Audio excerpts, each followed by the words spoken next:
আগে এই ভিডিওটা দেখেন। হাসনাত আব্দুল্লাহ, লুঙ্গি ডান্স কোন সিনেমার গান? এটা ইন্ডিয়ান একটা ভারতীয় ফিল্মের খুব সম্ভবত এটা গান, লুঙ্গি ডান্স। খুব সম্ভবত, আমি নিশ্চিত না, কারণ আমি গানটা শুনেছি কিন্তু কখনো দেখার সুযোগ হয়নি বা দেখিনি। গতকাল রাতে ধানমন্ডি 32-এর আশেপাশে শুনেননি?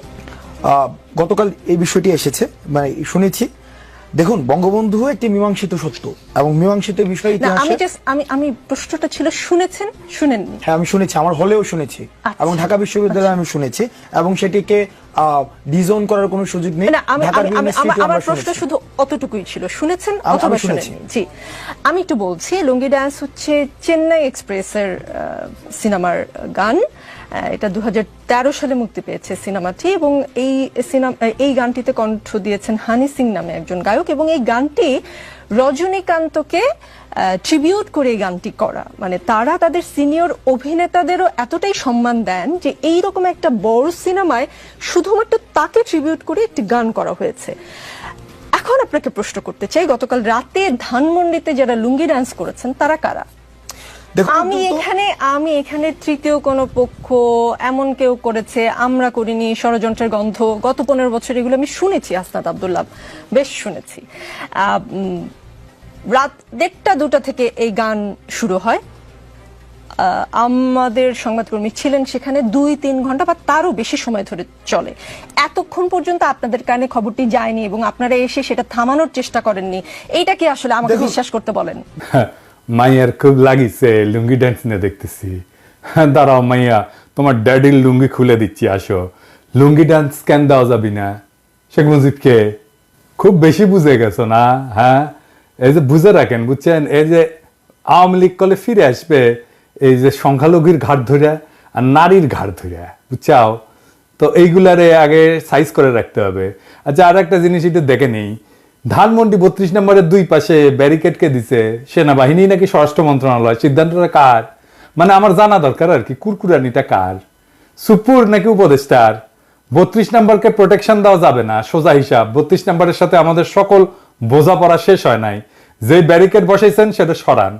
ভালো করে কইতেছি, ব্যারিকেড না সরাইলে কিন্তু মহাবিপদে পড়বেন। লাঠিগুলি টিয়ার গ্যাস দিয়ে বিপদ ঠেকাইতে পারবেন না। কি বিপদে পড়বেন ভিডিওর শেষে কমুনি। ধানমন্ডি 32 নম্বরের সাথে আমাদের হিসাব আছে।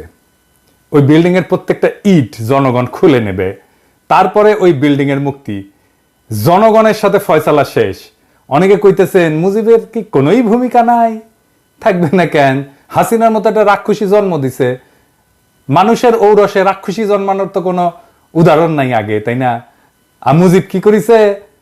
স্বাধীনতার নেতা ছিল। আজ এনে বিষয়টা দেখি। তো মুজিবের যদি স্বাধীনতার জন্য অবদান থাকে, তো জিন্নাহ সাহেবেরও আছে না? আছে তো। তিনি না থাকলে কি আমরা এই মানচিত্র পাইতাম বাংলাদেশের? এই মানচিত্রটা কার দেওয়া? এটা তো জিন্নাহ সাহেবের দেওয়া। তো জিন্নাহ সাহেবকে আমরা এখন সালাম ঠুকি নাকি? হ্যাঁ, কি মানবেন? আজ আর একটা উদাহরণ দিই ইতিহাস থেকে। মুসলিম লীগ আমাদের জমিদারি উচ্ছেদ আন্দোলনের নেতৃত্ব দিল। আমাদের যুগ যুগের এই যে তিতুমির যে লড়াই করলো, হাজী শরীয়তুল্লাহ লড়াই করলো, এই যে নুরুদ্দিন লড়াই করলো, কার জন্যে? জমিদারি উচ্ছেদের জন্য। তো এই জমিদারি উচ্ছেদ আন্দোলনের নেতৃত্ব দিল কে? মুসলিম লীগ। তো জমিদারি প্রথা উচ্ছেদ করলো কে? আমাদের প্রথম রাষ্ট্র পাকিস্তান উপহার দিল কে? মুসলিম লীগ। তো আমাদের পূর্ববঙ্গের সব রাজনৈতিক নেতৃত্ব করতো মুসলিম লীগ। মৌলানা ভাসানী বলেন, শেখ মুজিব বলেন, শেরে বাংলা বলেন, সবাই কে না? এই মুসলিম লীগ তারপরে ক্ষমতায় যায় জনগণের বিরুদ্ধে দাঁড়ায় মুসলিম লীগ নিশ্চিহ্ন হয়ে যায় নাই? আমরা কি এখন মুসলিম লীগের নামে জয়ধ্বনি দেই, জয়গান করি? মুসলিম লীগের নামে করি না। এত গৌরবজনক অর্জন থাকা সত্ত্বেও তো কেন করি না? তাইলে ওটার জবাব দেন আগে। আচ্ছা, আর একটা এক্সাম্পল দেই ইতিহাস থেকে। বাংলায় বর্গিরা আসতো, জানেন তো? ওই যে খোকা ঘুমালো পাড়া জুলালো, বর্গি এলো দেশে, বুলবুলিতে ধান খেয়েছে, খাজনা দেবো কিসে? 1741 সাল থেকে মারাঠারা বাংলায় আক্রমণ করে লুটতরাজ, ধর্ষণ, কি না কি, খুন খারাপি, এই সমস্ত চালাইতে থাকে। পরবর্তী দীর্ঘ 10 বছর ধরে মারাঠাদের এই আক্রমণ চলতে থাকে। এরাই হইতেছে সেই বর্গি, যাদের কথা আমি বলছি আগের এপিসোডে। সে অংশটা দেখান এডিটর সাহেব, গঙ্গারামের কবিতা সহ। সবাই পালাই গেছে বর্গি আসার খবরে। তারপরে গঙ্গারাম লিখতেছে, এই মতে সব লোক পলাইয়া যাইতে আচম্বিতে বর্গি গেরিল আইসার সাথে। মাঠে গেরিয়া বর্গি দেয় তবে সারা, সোনা রূপা লুটে নেও আর সব সারা, কারু হাত কাটে কারু নাক কান, একই চোটে কারু বধে পড়ান, মোহিনী স্ত্রীলোক বান্ধি ধৈরা লইয়া যায়, আঙ্গুঠে দড়ি বান্ধি দেয় তার গলায়, একজনে ছাড়ে তারে আর একজন ধরে, রমণের ভারে তাই শব্দ ফারে, আকাশ বাতাস কান্দে কান্দিছে পাষাণ, রাখো কিষ্ট কালী আল্লাহ ভগবান। কি বুঝলেন? শুধু সম্পদ লুইটা মাইরা কাইতেই যাইতো না, নারীদের কি নিদারুণ অসম্মান করত। এই ইতিহাস আপনাকে কেউ বলছে? বলেনি, বলবেও না। শুধু শুনবেন 2 লাখ মা বোনের ইজ্জতের বিনিময়ে স্বাধীনতা পাইছি, যেন এর আগে কোনো আমাদের ইতিহাস নাই। এই যে বর্গীদের অত্যাচার, এই যে বর্গীদের আক্রমণ, এই যে বর্গীদের নিপীড়ন, এটা বর্গীদেরকে কে পরাজিত করছিল জানেন? কে বাংলার অসহায় মানুষদের মুক্তি দিছিল বর্গীর অত্যাচার থেকে নিজ বিক্রমে? কে? কোন সেই বীর জানেন? জানেন না? না, নাম বললে অবাক হবেন। সে মুক্তিদাতার নাম আমরা জানি, কিন্তু তার এই অবদানের কথা আমরা কখনো বলি না, বলবো না। কেন বলবো না? কারণ সেই বীর যে বর্গীর আক্রমণ থেকে বাংলাকে বাঁচাইছিল, বর্গীদের পরাজিত করছিল, সমূলে নির্বংশ করছিল, তার নাম হচ্ছে মীর জাফর আলী খাঁ। হ্যাঁ, সেই মীর জাফর, যে পলাশির আম্র কাননে সমস্ত সৈন্য নিয়ে নিশ্চুপ পুতুলের মতো দাঁড়াইছিল, সেই মীর জাফর আলীবর্দী খানের তরুণ সেনাপতি হিসাবে বর্গীদের পরাস্ত আর সমূলে পরাজিত করে। এই জন্য আলীবর্দী খান এতই তারে পছন্দ করত যে তার সাথে আত্মীয়তার সম্পর্ক করে এবং উড়িষ্যার শাসনকর্তা নিয়োগ করে। শেখ মুজিবও আর এক মীর জাফর। স্বাধীনতার আন্দোলনের নেতা কিন্তু বর্বর স্বৈর শাসক আর হাসিনার ফ্যাসিস্ট শাসনের আইকন। তাই স্বাধীনতা যুদ্ধের ভূমিকা যা কোনোভাবে মীর জাফরের বর্গীদের বিরুদ্ধে বীরত্বের সাথে লড়াই করার সাথে তুলনীয় না, তাকে আমাদের স্মরণীয় বরণীয় ভাবার কোনো দায় নাই। মীর জাফরের বিশ্বাসঘাতকতা তার মুক্তিদাতার ভূমিকাকে যেভাবে নিশ্চিহ্ন করে দিচ্ছে, ঠিক একইভাবে স্বাধীনতা যুদ্ধে মুজিবের ভূমিকাকে আমরা কোনোভাবেই সেলিব্রেট করতে পারি না। তার স্বৈর শাসন এবং তার ফ্যাসিবাদের আইকন হওয়া তার মুক্তিযুদ্ধের স্বাধীনতার ভূমিকাকে নিশ্চিহ্ন করে দিচ্ছে। যদি মুজিবকে সেলিব্রেট করতে হয়, তাহলে বর্গীদের বিরুদ্ধে মীর জাফরের বিরুদ্ধকে আগে সেলিব্রেট করতে হবে। তাই 32 নম্বরের প্রত্যেকটা ইট আমরা খুলে নেব, ওই বাড়ির ডিনামাইট মাইরা ধুলা মিশাই দেব। ওইটা ফ্যাসিবাদের আইকন।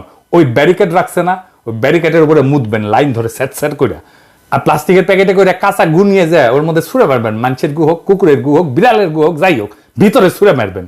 যতদিন ওই ব্যারিকেড রাখবে ততদিন ছুড়বেন, ততদিন মুদবেন ওইটার উপরে। কোনোভাবে ওই বাড়িকে টিকতে দিবেন না।